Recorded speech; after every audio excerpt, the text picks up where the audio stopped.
Nexus Apex Station drifted in the cold void of space, a gleaming testament to humanity's technological prowess and their diminishing place in the cosmic hierarchy. The massive structure hung suspended beyond the elemental belt, its iridescent shields reflecting starlight in an ever-shifting kaleidoscope of colors.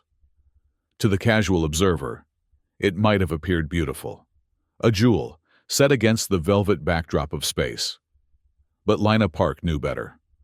"Just another day in paradise," she muttered, tightening the final bolt on the maintenance panel with practiced efficiency. Her small frame cast a long shadow across the dimly lit maintenance corridor, the sound of her tools echoing through the empty space. At 28, Lina was the youngest senior maintenance technician on Nexus Apex, a distinction that brought her both pride and isolation. The station itself was a marvel of engineering, a floating containment facility designed to house the galaxy's most dangerous predatory species. It was jointly operated by humans and several alien species under the auspices of the Karathi Syndicate, the governing body that controlled ecological preservation and commerce across 3 star systems. For the Syndicate, dangerous creatures weren't just threats to be contained. They were commodities to be controlled, studied, and occasionally displayed for the right price. Lina's communicator chirped, pulling her from her thoughts. "Park, status report on Sector 7B?" She recognized the clipped tones of Captain Orun, head of station security. "Stabilizers realigned. Captain, gravity fluctuations should be normalized now." "Good. Report to Central Operations when you're done. Priority assignment." The communication ended before she could respond. Typical of Orun's brusque manner, the captain was a career military man who viewed maintenance staff as necessary nuisances rather than vital personnel. Lina gathered her tools, secured them in her utility belt, and made her way toward Central Operations. As she walked, she couldn't help but notice the subtle vibration underfoot, barely perceptible, but definitely there. The station was humming at a slightly different frequency than usual. To most, this change would be imperceptible, but Lina had spent 5 years learning every sound, every pulse, every rhythm of Nexus Apex. Something was different. The corridors gradually widened as she approached the station's nerve center. Unlike the utilitarian maintenance shafts, Central Operations was designed to impress, with high ceilings and panoramic viewports that offered stunning views of space. It was also where the station's hierarchy was most apparent. Alien scientists in their specialized environmental suits moved with purpose, barely acknowledging the human staff who supported their work. Administrative personnel, mostly humans and humanoid species, occupied the middle tier of workstations, while the highest platforms were reserved for the Karathi supervisors and visiting dignitaries. Lina, still in her oil-stained maintenance jumpsuit, felt conspicuously out of place as she stepped through the polished doors. Captain Orun stood at the central command table, deep in conversation with Dr. Variel, the station's chief scientist. "Cannot afford another containment breach," Orun was saying, his voice tight with controlled anger. "Your experiments are putting the entire station at risk." Dr. Variel, a tall, willowy figure with the characteristic blue-tinted skin of the Alluvian race, seemed unperturbed by the captain's ire. "Science requires risk, Captain. That is how progress is made." "Ah, our maintenance technician arrives," Dr. Variel said, noticing Lina. "Perhaps now we can address the actual issue at hand." Captain Orun turned, his weathered face a mask of professional indifference. "Park, we have a situation that requires your particular skills." Lina stood straighter, aware of the subtle dismissiveness in his tone. "What kind of situation, sir?" Dr. Variel activated the holographic display at the center of the table. A 3-dimensional schematic of the station appeared, with one section pulsing an ominous red. "Containment level Alpha, Cell 001. The barrier is showing signs of degradation." Lina's breath caught in her throat. Cell 01 housed the most dangerous entity on the station, perhaps in this sector of the galaxy, the Void Shade. The creature is testing the barriers again, Captain Orun explained, his expression grim. But this time, it's different. The patterns are more deliberate. We've detected phase shifting at frequencies we haven't observed before, Dr. Varial added, manipulating the display to show energy readings that fluctuated in irregular patterns. The creature appears to be learning, adapting its attempts to match the barrier's resonance frequency. Lina studied the readings with growing concern. The Void Shade had been captured 3 years ago by a team of 12 elite hunters, the finest in the galaxy. 6 of them hadn't returned. The creature was unlike anything previously catalogued. A predator that could partially phase between dimensions, appearing as a writhing mass of darkness that could solidify into razor-sharp appendages when attacking. Its intelligence was undeniable, but its motives remained a mystery. "Why call me?" Lina asked, though she suspected the answer. Dr. Varial and Captain Orun exchanged glances before the scientist spoke. "The maintenance access points for the barrier generators are problematic. The creature has been focusing its attempts near Junction 42A, which requires manual inspection. The access shaft is too narrow for most of our staff. In other words, they needed someone small, expendable, and skilled enough to fix their problem without becoming the Void Shade's next meal." Lina had long ago accepted that her value to the station was directly proportional to how useful her skills were in any given crisis. "How long until the barrier fails?" she asked. "All business now." "At current degradation rates, 72 hours, Dr. Varial replied. "Possibly less if the creature accelerates its efforts. I'll need full schematics for the barrier systems, access to override codes, and emergency protocols," Lina said, mentally cataloging the tools she would need. "And I want to speak with any surviving hunters who captured it." Captain Orun frowned. "The hunters are not station personnel. One of them is still here," Dr. Varial interrupted. "Observer Thelen. He's been monitoring the Void Shade since its capture." "I need to talk to him before I go anywhere near that thing," Lina insisted. "Very well," Captain Orun conceded reluctantly. "But time is of the essence. Park. The creature must remain contained." As Lina left Central Operations, the subtle vibration she had noticed earlier seemed stronger, more insistent. The station wasn't just humming differently. It was warning her. Observer Thelen was housed in the visitors' quarters, a section of the station designed to accommodate the various physiological needs of different species. When Lina arrived at his quarters, she found the door ajar, unusual for the high-security area. "Observer Thelen," she called, hesitating at the threshold. "Enter human," came a rasping voice from within. The chamber beyond was dimly lit and filled with a thin mist that smelled of mineral salts, atmospheric conditions suited to Thelen's amphibious physiology. The observer himself sat in a shallow pool at the center of the room, his scaled skin glistening in the low light. One of his forearms was noticeably shorter than the others. A prosthetic replacement, Lina realized. "You are the maintenance worker they are sending to the Void Shade," Thelen stated. It wasn't a question.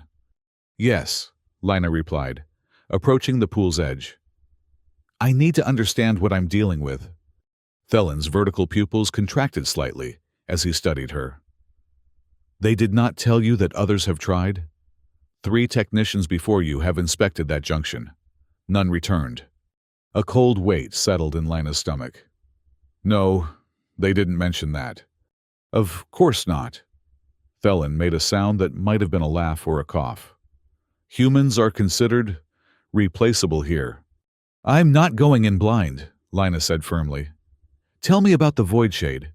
How did you capture it?" Thelen's gills fluttered, a sign of agitation among his species. "We did not capture it. We survived it." He lifted his shortened arm. "Some of us barely." Over the next hour, Thelen recounted the hunt for the Void Shade, how it had decimated 3 outposts on the fringes of Karathi space, how 12 of the galaxy's most accomplished hunters had been assembled to stop it, and how the creature had systematically eliminated half their number before they managed to lure it into a dimensional trap. "It learns," Thelen emphasized, his voice dropping to a whisper. "It watches.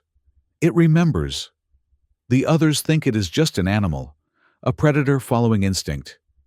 But I have observed it for 3 years. There is purpose in its actions." "What kind of purpose?" Lina asked. Thelen's eyes shifted, focusing on something distant. "It waits. For what? I cannot say. But it is patient." He fixed his gaze on Lina again. "It will kill you if you give it the chance, but it may not kill you immediately. That is its way, to study its prey first." "Comforting," Lina muttered. "There is one more thing," Thelen added, as she turned to leave. "The void shade responds differently to different species. It seems particularly interested in humans." "Interested as in curious about our taste? Perhaps, or perhaps something else. Humans are among the few species it has encountered that it did not immediately attack. It observes them longer." That was little consolation, but Lina filed the information away. Any insight could prove valuable when facing a creature that had killed 6 elite hunters. The next morning, Lina stood before the massive bulkhead doors that separated Containment Level Alpha from the rest of the station. She had spent the night studying the barrier schematics and preparing her equipment.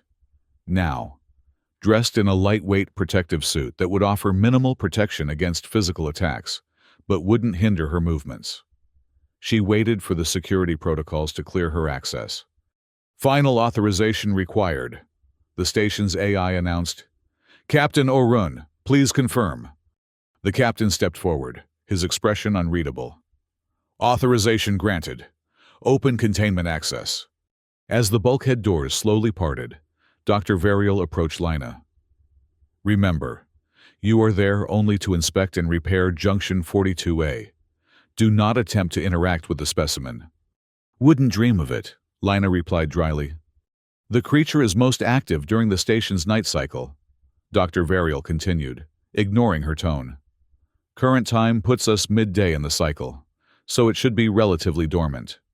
"Should be," Lina repeated skeptically. "Your comlink will remain active at all times," Captain Orun interjected. "At the first sign of trouble, you activate your emergency beacon, and we'll extract you." Lina knew that was a lie. The extraction protocols for Containment Level Alpha required a full security team and decontamination procedures that would take at least 15 minutes to implement. If the Void Shade decided she looked tasty, no one would reach her in time. "Understood," she said anyway. There was no point in arguing. The bulkhead doors finished their slow separation, revealing a long, sterile corridor bathed in harsh white light.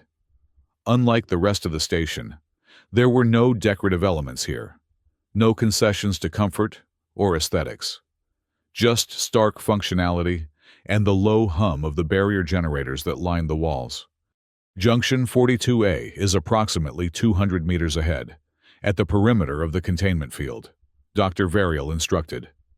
"The maintenance hatch will be visible on the right wall." Lina nodded, checked her tool belt one final time, and stepped through the threshold. The doors began to close behind her immediately, sealing with a hiss that seemed unnecessarily final.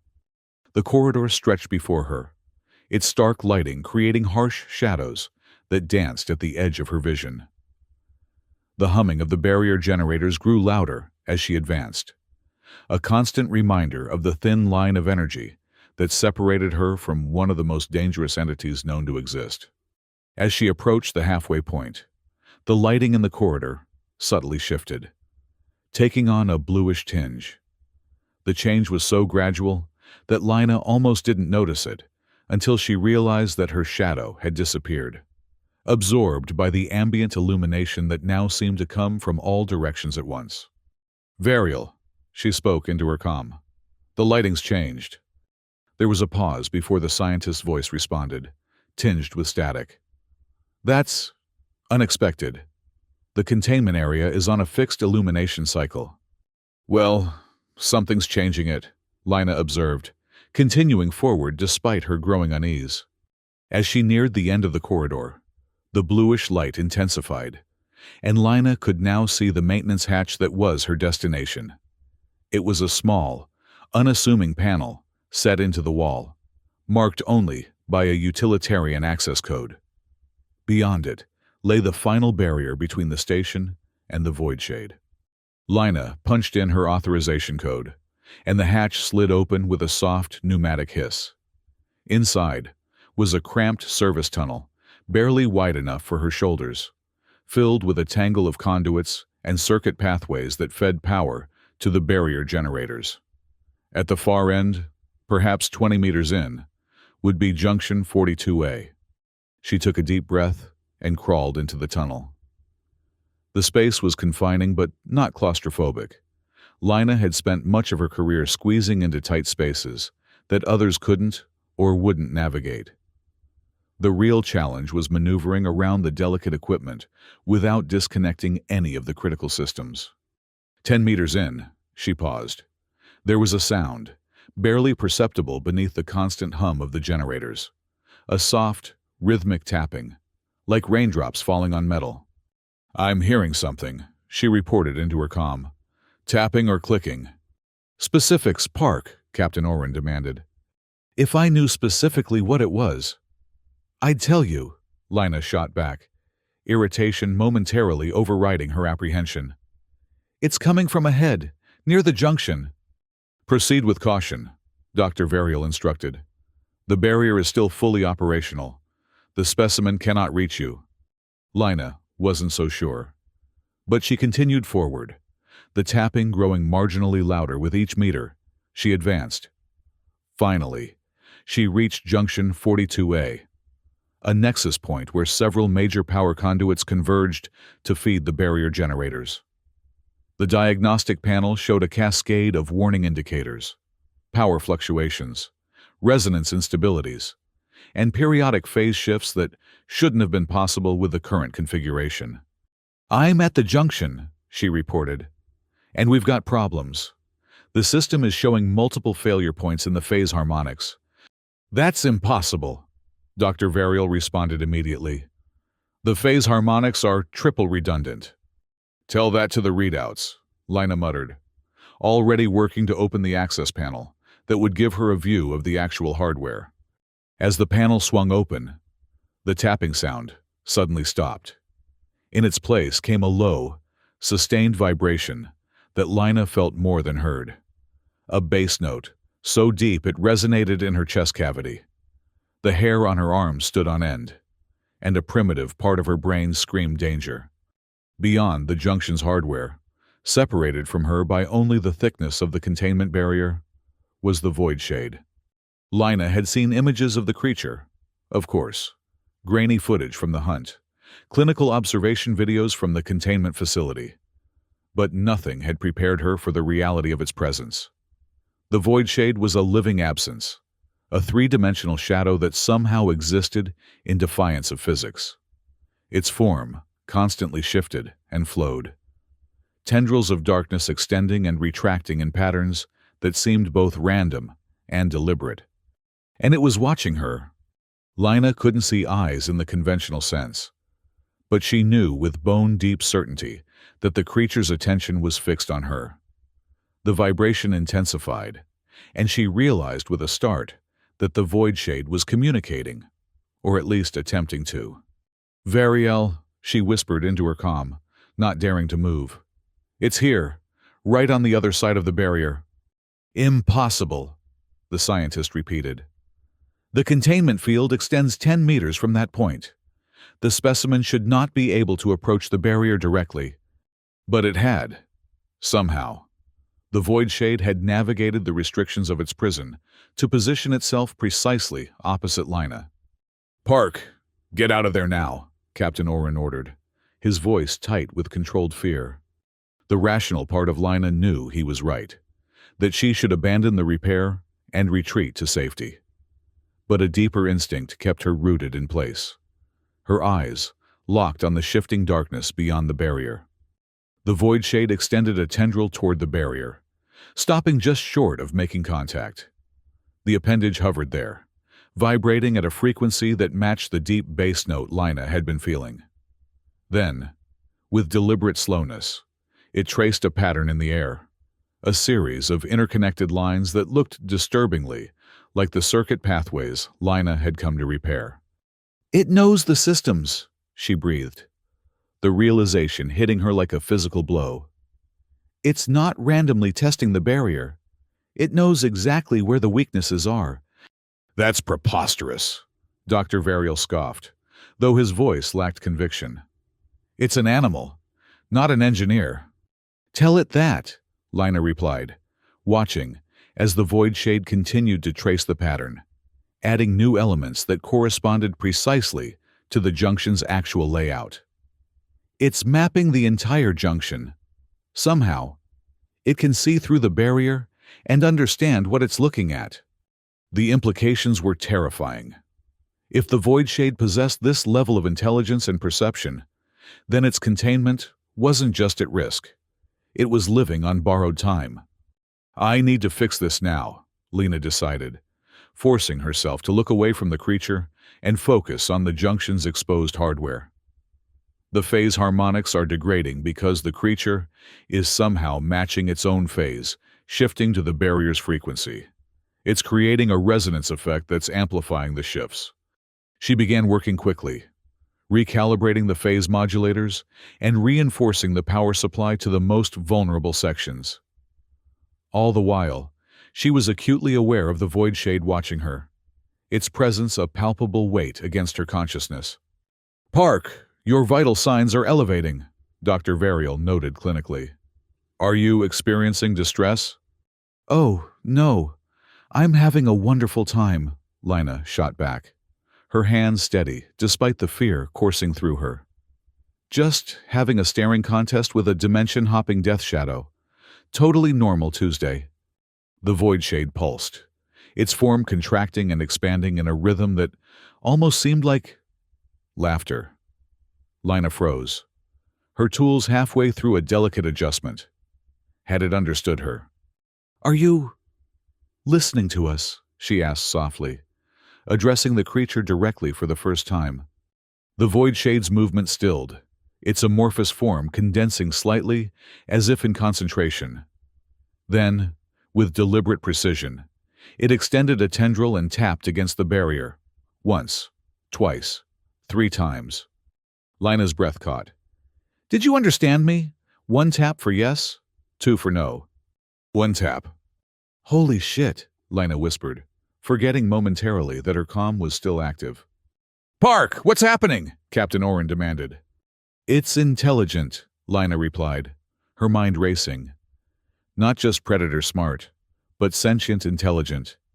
It understands our language." "That's impossible," Dr. Varial began, but Lina cut him off. "Ask it something specific, something only a sentient being would know." There was a long pause before Dr. Varial's voice returned, tightly controlled. "Very well. Ask it if it can calculate prime numbers." Lina relayed the question, feeling slightly ridiculous but determined to test her theory. The void shade responded with a single tap. "Now ask it to identify the 5th prime number," Dr. Varial instructed.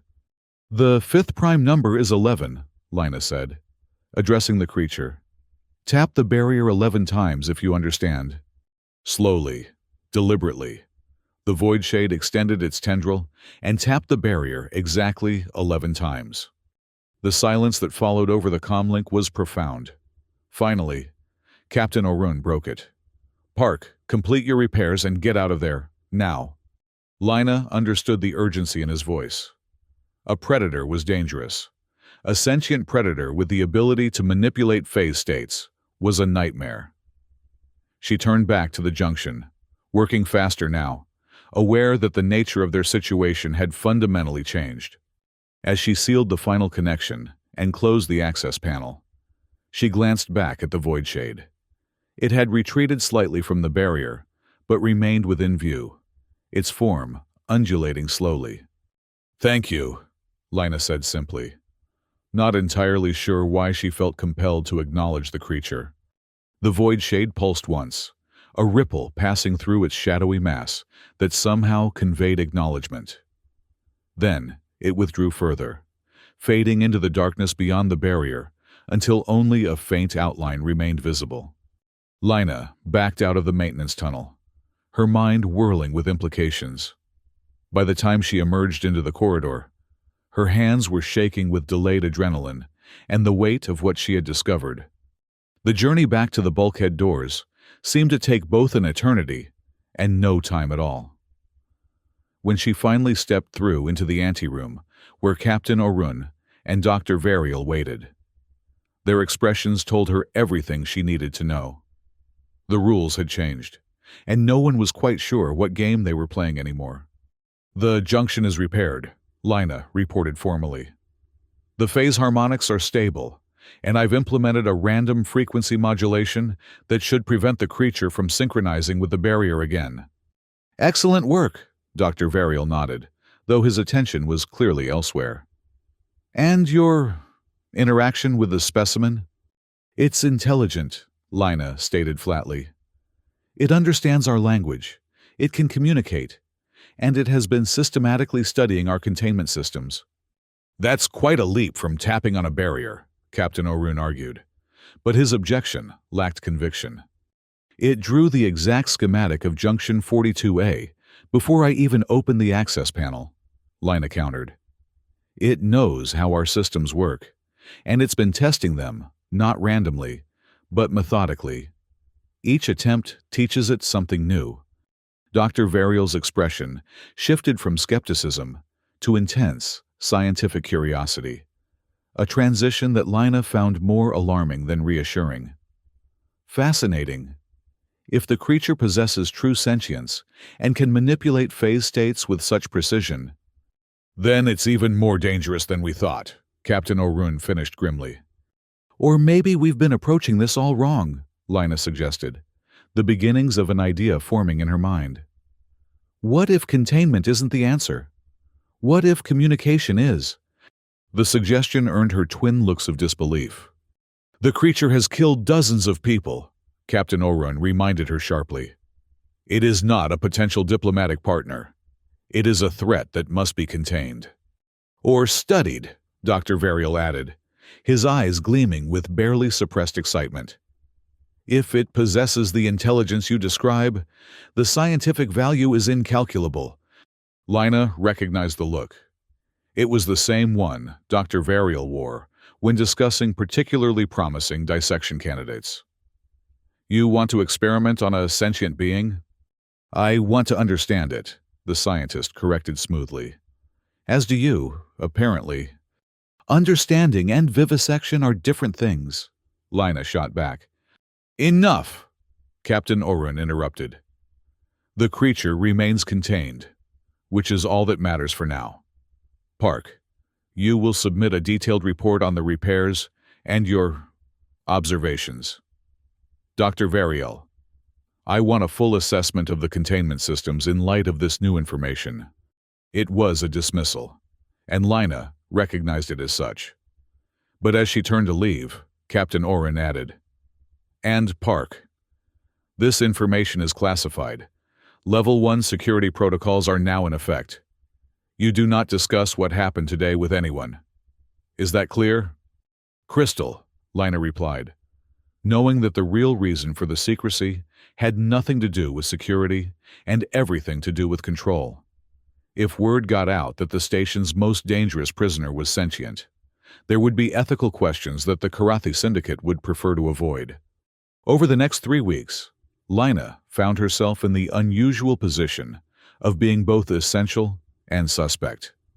Her maintenance duties continued, but she was now frequently summoned to Containment Level Alpha to implement adjustments to the barrier systems, adjustments that she strongly suspected were less about security and more about Dr. Variel's increasingly ambitious research. The scientist had become obsessed with the Void Shade, spending hours observing it through the barrier and developing increasingly complex tests to measure its intelligence and abilities. Lina was often required to modify the containment systems to accommodate these experiments, a task she approached with growing unease. The Void Shade, for its part, seemed to recognize Lina whenever she appeared. It would approach the barrier when she worked on the junctions, watching her with what she could only interpret as curiosity. Sometimes, it would tap patterns that she gradually began to recognize as a form of communication, simple concepts conveyed through rhythm and sequence. "You're trying to talk to me, aren't you?" she murmured during one maintenance session, careful to keep her voice too low for the comm to pick up. The Void Shade pulsed in what had become its gesture of affirmation. "Why me?" Lina asked, genuinely curious.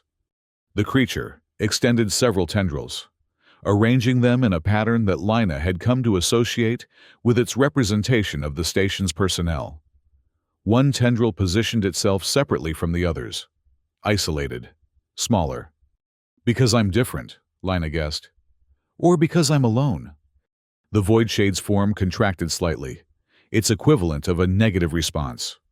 It repeated the pattern, this time with the isolated tendril moving between the others, connecting them. "I bridge gaps," Lina realized. "I go where others don't, connect systems that others can't reach." The affirmative pulse came again, stronger this time. It was a moment of connection that left Lina both exhilarated and deeply troubled. The more she interacted with the Void Shade, the more certain she became that the creature was not just intelligent, but possessed a form of awareness that might even surpass human consciousness. And yet, it remained imprisoned, subjected to Dr. Varial's increasingly invasive tests. Her concern grew when she discovered that the doctor had begun introducing various stimuli into the containment area. First, light patterns, then sound frequencies, and finally, mild electrical currents applied directly to the barrier in patterns designed to provoke responses. "You're torturing it," Lina confronted him, after a particularly aggressive session that had left the Void Shade withdrawn to the furthest corner of its prison. "I am studying it," Dr. Varial corrected coldly. "The creature shows remarkable adaptability to stimuli. Its neural patterns, or whatever equivalent it possesses, reorganize in ways we've never observed in any species." "That doesn't give you the right to—" "Rights?" Dr. Varial interrupted, his tone dismissive. "The specimen is syndicate property, classified as a dangerous predator. Its comfort is irrelevant compared to the knowledge we can gain." The conversation ended there, but Lina's disquiet continued to grow. She began to notice other changes around the station as well: increased security presence, restricted access to certain systems, and whispered conversations that ended abruptly when she approached.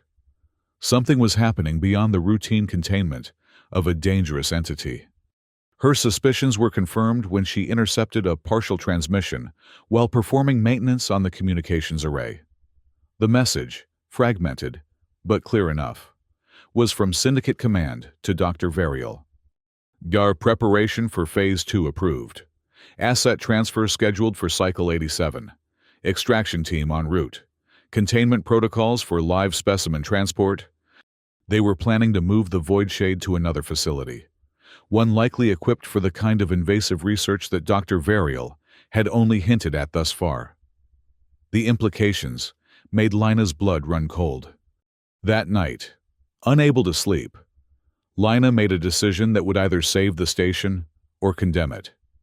Using her maintenance access, she created a small subroutine buried deep in the station's environmental controls, a digital time bomb set to trigger in precisely 3 days, when the extraction team would arrive. The next morning, she was summoned to Dr. Varial's laboratory. The scientist was visibly excited, his usually composed demeanor replaced by barely contained enthusiasm. "Park, excellent timing. We've made a breakthrough in our understanding of the specimen's phase capabilities." The laboratory walls were covered with holographic displays showing complex waveform analyses and what appeared to be three-dimensional mappings of energy patterns. At the center of it all was a live feed from the containment area, where the void shade was currently subjected to a series of rapidly oscillating energy pulses. "What are you doing to it?" Lina asked, unable to keep the horror from her voice as she watched the creature's form contort in what could only be described as distress. "We're mapping its phase transition points," Dr. Varial explained, oblivious to her concern. "By applying targeted energy at specific frequencies, we can force partial phase shifts and measure the dimensional boundaries." "You're ripping it between dimensions," Lina translated, her voice flat. Dr. Varial frowned at her characterization. "We are conducting controlled scientific experiments on a unique specimen. Your anthropomorphizing of the creature is both unprofessional and scientifically unsound." Before Lina could respond, Captain Oren entered the laboratory, his expression grim. "Dr. Varial, a word."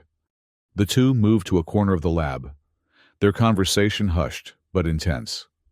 Lina couldn't hear the specifics, but the captain's rigid posture and Dr. Varial's dismissive gestures told her enough.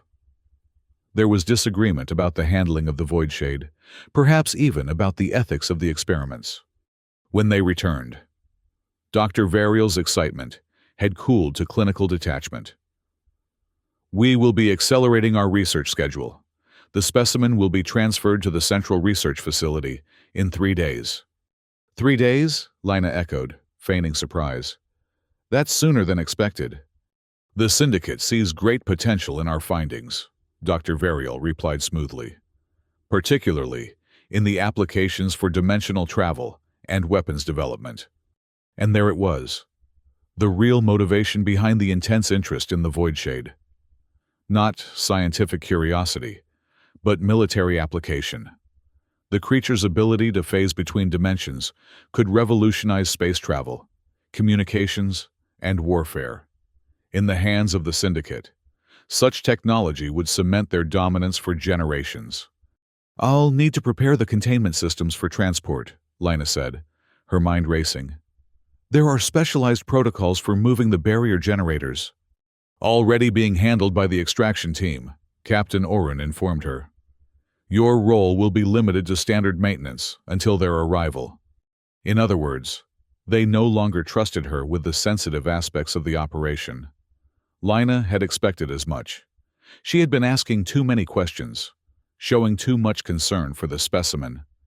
"Understood," she nodded, already calculating how this would affect her plans. "I'll focus on ensuring the station's core systems are stable for the transition." As she left the laboratory, Lina felt the weight of what she was planning settle over her. 3 days until either salvation or catastrophe, and she wasn't entirely sure which she was engineering. The void shade seemed to sense the change in atmosphere when Lina next entered the containment area. It approached the barrier immediately, its form more agitated than she had seen before. "They're hurting you, aren't they?" she whispered, careful to stay out of range of the surveillance systems. "And they're planning worse." The creature pulsed its affirmation, then began tapping a complex pattern against the barrier, more elaborate than any communication it had attempted before. Lina watched intently, trying to decipher the meaning. "You're showing me something about the barrier," she guessed, noting how the pattern corresponded to the energy flow she could see on her diagnostic tools. The void shade repeated the pattern, adding new elements that seemed to indicate a specific sequence of events. Slowly, Lina began to understand. The creature was showing her how the barrier could be destabilized at a specific junction point.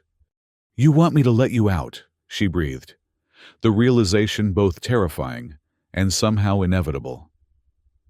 "You've been planning this from the beginning." The void shade's form contracted in its negative gesture, then expanded to create a new pattern, one that Lina recognized as a simplified representation of the station itself, with a path leading away from the containment area toward the emergency evacuation pods. "You want to leave the station entirely," Lina interpreted, stunned by the implication. "Not attack, not revenge, just escape." The affirmative pulse was emphatic this time. "Why should I trust you?" Lina asked, though she already knew she was going to help. "You've killed people before." The void shade was still for a long moment, as if considering how to respond. Then it formed a new pattern, a representation of the hunting party that had captured it, complete with weapons raised. Next to this image, it created a smaller form that Lina recognized as its representation of her, unarmed, alone, yet approaching with open hands. The message was clear. It differentiated between threat and non-threat, between hunter and helper. "If I do this," Lina said slowly, "I need your word, whatever that means to your kind, that you won't harm anyone on this station who doesn't attack you first." The Void Shade's response was to form what appeared to be a binding gesture, tendrils intertwining in a complex knot that pulsed with inner light before dissolving back into shadow. A pact, sealed in its own way. Lina nodded. Her decision made. 2 days from now, during the night cycle. Be ready. The next 48 hours were a careful dance of preparation and misdirection. Lina performed her regular maintenance duties with meticulous attention, giving no hint of her intentions while systematically putting her plan into place. Small adjustments to power relays, minor recalibrations of environmental systems, subtle modifications to security protocols, each change insignificant on its own, but together, forming a cascade that would trigger at precisely the right moment. The arrival of the advanced team for the Void Shade's transfer added a new level of complexity. 6 Karathi security specialists, cold-eyed and efficient, who regarded the station staff with thinly veiled contempt. They took control of Containment Level Alpha, restricting access to all but essential personnel and implementing their own security protocols that overrode many of the station's standard systems. Lina watched them from a distance, noting their routines and the weaknesses in their unfamiliar procedures. They were experts in their field, certainly, but they didn't know the station like she did. They couldn't feel its rhythms, hear its whispers, understand its heart. On the eve of her planned action, Lina made one final visit to Observer Thelen. The hunter had been increasingly reclusive as the transfer preparations progressed, but he admitted her to his chambers with a knowing look that suggested he had been expecting her. "You have made a decision," he stated, his multifaceted eyes studying her intently. "Yes," Lina admitted, seeing no point in denying it. "But I need to know. What is the Void Shade, really? Not what the Syndicate claims, but what you observed during the hunt." Thelen was silent for a long moment, his gills pulsing slowly. Finally, he spoke in a voice barely above a whisper. "It is old, human, older than any of our civilizations. We found it in the ruins of a world that died millennia ago, a world with technology far beyond our own." "It's not just a predator," Lina prompted. "No," Thelen shook his head slowly. "We believed that at first, when it killed my companions, but I watched it closely during those final days of the hunt. It was not hunting us for sustenance or territory. It was evaluating us, testing our capabilities, our intentions." "And what did it conclude?" Thelen's expression shifted to something Lina couldn't quite interpret, perhaps regret or resignation. "That we were a threat, that we would use it, as the Syndicate is now attempting to do." "What will happen if they succeed in weaponizing its abilities?" Lina asked. Though she suspected, she already knew the answer. "War," Thelen replied simply. "The Syndicate will not be satisfied with maintaining their current territories. They will expand, conquer, subjugate, with weapons that can phase through any defense, strike from between dimensions. And millions will die," Lina finished. Thelen inclined his head in agreement. "Many millions." The conversation confirmed what Lina had already decided. The risk of releasing the Void Shade was real. It was undeniably dangerous, potentially lethal. But the certainty of what would happen if the Syndicate succeeded in their plans was worse. Thank you for your honesty, Lina said as she rose to leave. What will you do now, human? Thelen asked, though his tone suggested he already knew. Lina smiled faintly. What any good maintenance technician does, fix a broken system. The night cycle on Nexus Apex brought a relative quieting of station activities.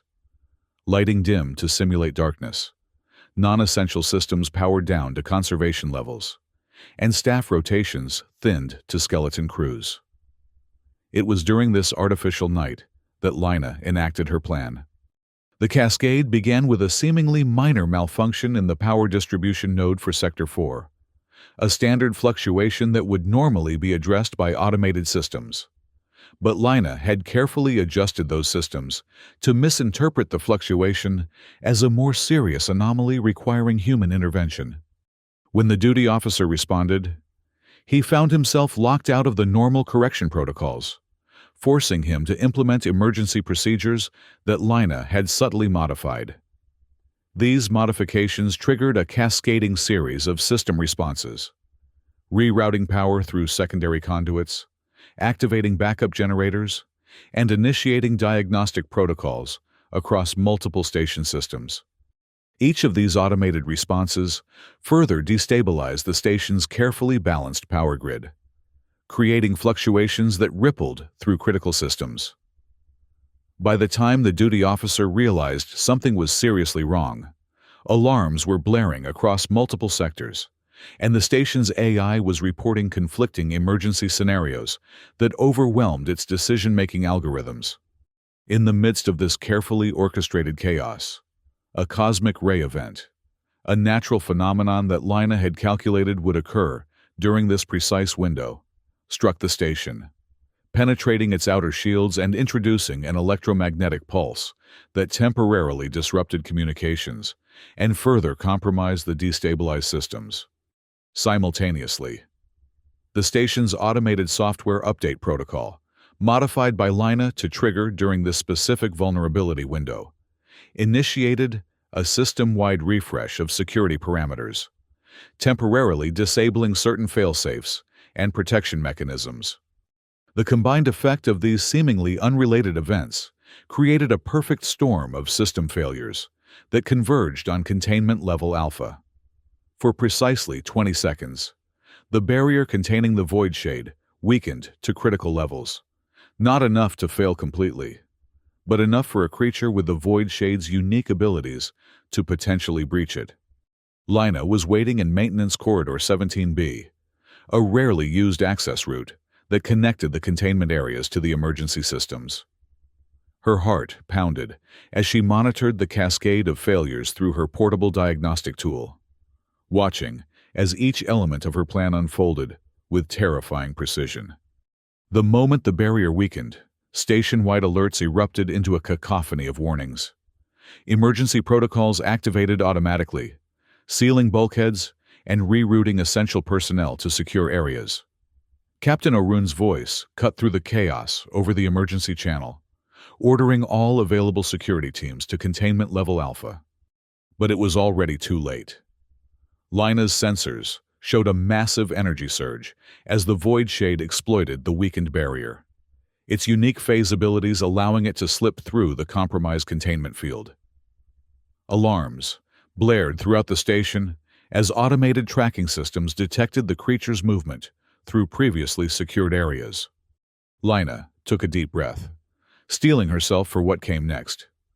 She activated her emergency override codes, authorization that would normally be used only in the most dire circumstances to protect the station's vital systems.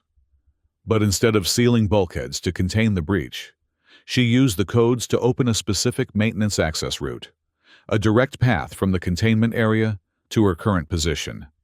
Minutes passed like hours as Lina waited, the sounds of distant chaos echoing through the station. Security teams were mobilizing, but the confusion created by the multiple system failures was slowing their response. Dr. Varial's voice joined Captain Arun's on the emergency channel, his clinical detachment replaced by genuine alarm as he realized what was happening. Then, the temperature in the corridor dropped precipitously. The lighting flickered, and shadows deepened in impossible ways. The Void Shade had arrived. It filled the corridor with its presence, larger than Lina had seen it before, no longer confined by the barrier's limitations. Its form shifted and flowed, tendrils of darkness extending toward her, but stopping just short of contact. "You came?" Lina said simply, her voice steady despite her fear. The Void Shade pulsed in affirmation, then contracted slightly, as if waiting for her to lead. "This way," Lina directed, turning toward the emergency maintenance shaft that would bypass the station's main corridors. "We need to reach Docking Bay 7. There's an automated supply shuttle scheduled for departure in 30 minutes. As they moved through the narrow maintenance passages, Lina could hear the chaos spreading throughout the station. The Void Shade's escape had triggered automatic containment protocols for all dangerous specimens, but the compromised systems were failing to execute properly.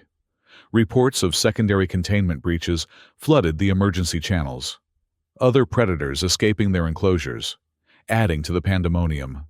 "This wasn't part of the plan," Lina muttered, pausing to check a junction status panel. "The other containment areas shouldn't have been affected." The Void Shade extended a tendril toward the panel, its form rippling in what Lina had come to recognize as its communication pattern. The message was clear. This was intentional. "You released the others too?" Lina asked, shock giving way to understanding. "To create more confusion, more chaos." The affirmative pulse was followed by a new pattern, one that showed the other creatures moving not toward populated areas of the station, but toward the outer sectors.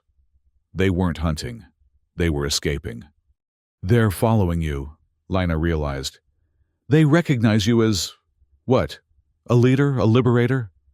The Void Shade's response was complex, a pattern that suggested neither concept quite captured the relationship. It was more primal, more instinctive, predator recognizing apex predator. Their journey continued through increasingly narrow passages as they approached the outer sectors of the station. Twice, they had to pause as security teams passed nearby, the Void Shade pulling its mass into impossibly small spaces to avoid detection. Lina was struck by how deliberate the creature was in its movements, conserving energy, avoiding confrontation, prioritizing stealth over speed. Finally, they reached the access panel that would open into Docking Bay 7. Lina checked her diagnostic tool one last time. The automated supply shuttle was prepped and ready, its launch sequence already initiated as part of the standard departure protocols. All she needed to do was override the cargo manifest to prevent any last-minute inspections. "Wait here," she instructed the Void Shade, inputting the final commands. "When I give the signal, move directly to the shuttle. Don't stop. Don't engage with anyone, just..." Her instructions were cut short as the access panel suddenly slid open from the other side, revealing Captain Orun and two security officers, weapons raised. "Step away from the panel. Park," the captain ordered, his voice hard. "Slowly." Lina froze, her mind racing through options that all seemed equally disastrous. Behind her, she felt the Void Shade contract, preparing for what she feared would be a lethal strike against the armed officers. "Don't," she whispered to the creature, hoping it would understand the urgency in her tone. "Remember your promise." To her relief, the Void Shade remained still, though she could sense its tension, a predator poised but restraining itself. "It's over. Park," Captain Orun continued, his weapon trained steadily on her. "Whatever you thought you were accomplishing, it ends now. The creature will be contained, and you will face the consequences of your actions." "You don't understand what's happening," Lina tried, keeping her voice calm. "The Syndicate isn't planning to study the Void Shade. They're going to weaponize it. Millions will die if they succeed." "That's not your concern," the captain replied, though a flicker of doubt crossed his features. "Your duty was to this station, to its personnel. Instead, you've endangered everyone aboard." "Have I?" Lina challenged. "Has the Void Shade attacked anyone since escaping? Have any of the other creatures, They're not hunting, Captain. They're leaving. Captain Orun's eyes narrowed as he processed this information, clearly comparing it with the reports he had been receiving. That's irrelevant. The creature is syndicate property. It's sentient, Lina interrupted, her frustration breaking through. It's intelligent, aware, and it was being tortured. Would you stand by and allow that to happen to any other sentient being? The captain's expression hardened. Step aside. Park. Final warning. Lina knew she had lost this battle of words. She closed her eyes briefly, preparing for whatever came next. Arrest, resistance, or worse. But before she could move, the Void Shade acted. Not with violence, as she had feared, but with communication. It extended itself around Lina, not touching her, but forming a protective semicircle that placed itself between her and the security team.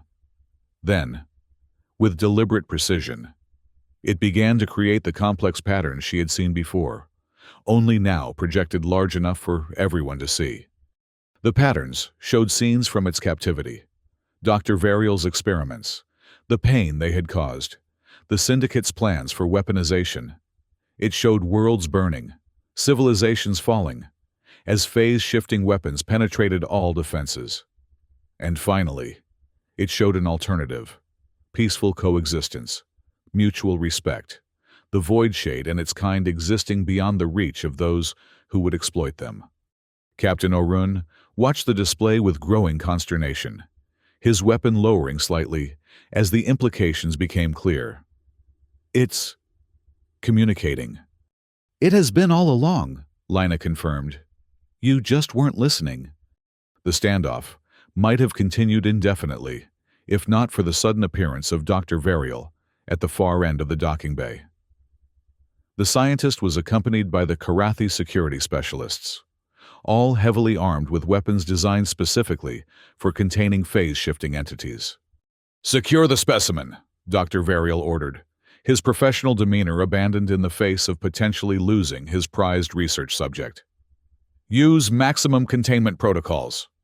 The Karathi specialists began to advance, their weapons powering up with an ominous whine. The Void Shade contracted, its form darkening and densifying in preparation for conflict. In that moment, Captain Orun made a decision that would change everything. He turned, raised his weapon, and fired, not at the Void Shade, but at the control panel for the docking bay doors. The panel sparked and smoked, and the massive doors began to cycle open, revealing the automated supply shuttle beyond. Go, he ordered Lina, his voice gruff but determined. Both of you, now. Lina didn't hesitate. She sprinted toward the shuttle, the Void Shade flowing alongside her with impossible speed. Behind them, she heard Dr. Varial shouting orders, the Karathi specialists firing their specialized weapons, and Captain Orun's voice cutting through it all with counter-commands that confused the response. They reached the shuttle just as the Karathi weapons found their range, energy bursts sizzling through the air around them. Lina slammed her hand on the external hatch control, and the shuttle's door cycled open with agonizing slowness. Inside, she urged the Void Shade, which poured its mass through the opening with fluid grace. Lina turned to follow, but a burst of energy from one of the Karathi weapons caught her shoulder, sending her stumbling to her knees. The pain was immediate and intense, a burning sensation that spread rapidly through her arm and chest. The Void Shade extended from the shuttle, tendrils reaching toward her in what she could only interpret as concern. Through the haze of pain, Lina saw the Karathi specialists closing in, their weapons recharging for another volley. Captain Orun was down, either stunned or worse, and Dr. Varial was advancing with a containment device in hand. Go! Lina gasped to the Void Shade, pushing herself back to her feet through sheer force of will. You have to go now. They'll recapture you if you wait. The Void Shade hesitated, its form undulating with what appeared to be indecision. Then, to Lina's shock, it extended itself fully from the shuttle and enveloped her completely, not attacking, but enclosing her in its shadowy embrace. The sensation was unlike anything Lina had experienced. A weightlessness, a moment of disorientation, and then a pulling sensation as the void shade contracted, drawing her with it back into the shuttle. The Karathi weapons fired again, but the energy bursts passed harmlessly through the space where they had been a moment before. Inside the shuttle, Lina found herself released from the void shade's embrace, shaking but unharmed. The burning pain from the energy weapon was gone, replaced by a strange tingling sensation that gradually faded. "You healed me?" she asked in wonderment. The void shade pulsed in affirmation, then directed her attention to the shuttle controls. The automated launch sequence was already in progress, but Lina knew the Karathi specialists would override it if given enough time. She moved quickly to the control panel, inputting the emergency launch codes that would bypass the standard protocols. The shuttle's engines roared to life, and the docking clamps released with a mechanical thunk that reverberated through the small craft. Through the viewport, Lina saw Dr. Varial's face contorted with rage as the shuttle pulled away from the station. The Karathi specialists continued firing, but their weapons lacked the range to affect the rapidly departing craft. Within minutes, Nexus Apex was just another light in the vastness of space. Lina leaned back in the pilot's seat, the adrenaline that had sustained her finally ebbing away. "We did it," she breathed, still not quite believing their escape. The void shade moved to the viewport, its form spreading slightly to take in the view of open space. For a long moment, it remained still, as if contemplating the freedom it had gained. Then, it turned back to Lina, forming a new pattern, one she hadn't seen before. It showed a path through the stars, leading to a distant point that seemed to pulse with significance. A destination. "You know where you want to go," Lina interpreted, studying the pattern. "Somewhere specific." The affirmative pulse came with an additional pattern, a representation of Lina alongside the void shade, following the same path. "You want me to come with you?" she asked, surprised by the invitation. "Why?" The void shade formed a complex response. Images of Lina working on the station systems, adapting, connecting, understanding. Then it showed other beings similar to itself, existing in what appeared to be a community or civilization that operated on principles Lina could barely comprehend. "You think I could help bridge the gap between our kinds," she realized. "Be a translator, mediator." The affirmative pulse was strong and clear. Lina considered the offer, aware that she was being presented with an opportunity few humans would ever experience. Return to human space, and she would be a fugitive, hunted by the Syndicate for her role in the Void Shade's escape. Continue with the creature, and she would be venturing into unknown territory, with no guarantee of safety or return. But she would be learning, discovering, perhaps even helping to forge a new understanding between vastly different forms of intelligence. And wasn't that worth the risk? "All right," she decided, programming the coordinates the Void Shade had indicated into the shuttle's navigation system. "Let's see where this leads." As the shuttle accelerated toward its new destination, Lina found herself reflecting on the strange path that had brought her to this moment. She had begun as just a maintenance technician, underestimated, overlooked, considered replaceable. Yet it was precisely those qualities that had allowed her to understand what others couldn't. Sometimes, the most complex systems could be fixed not with force or containment, but with simple understanding and respect. Behind them, Nexus Apex continued its rotation in space, its systems gradually stabilizing as the escaped predators found their way to new territories within the station. Under Captain Orun's unexpected leadership, a new protocol was being established, one that recognized the sentience of certain species and sought cooperation rather than control. Dr. Varial had been recalled to Syndicate headquarters, his research discredited by the evidence the Void Shade had presented. In his place, Observer Thelen had been appointed interim director of xenobiological studies. His experience as both hunter and observer providing a balanced perspective that the station desperately needed. And far ahead, beyond the reaches of charted space, a new chapter was beginning, one in which a human maintenance technician and an apex predator from between dimensions would forge a path that neither could have walked alone.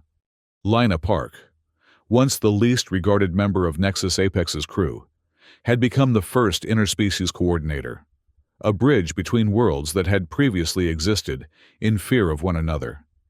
It wasn't the future she had imagined for herself, but as the Void Shade had shown her, sometimes the most promising paths were the ones no one else could see. As the shuttle vanished into the depths of space, it left behind a legacy that would transform how intelligent species interacted throughout the galaxy. 12 hunters had captured the apex predator, but it had taken just one human girl to open the gate and follow it into a new understanding, proving that sometimes compassion was the most powerful force in the universe.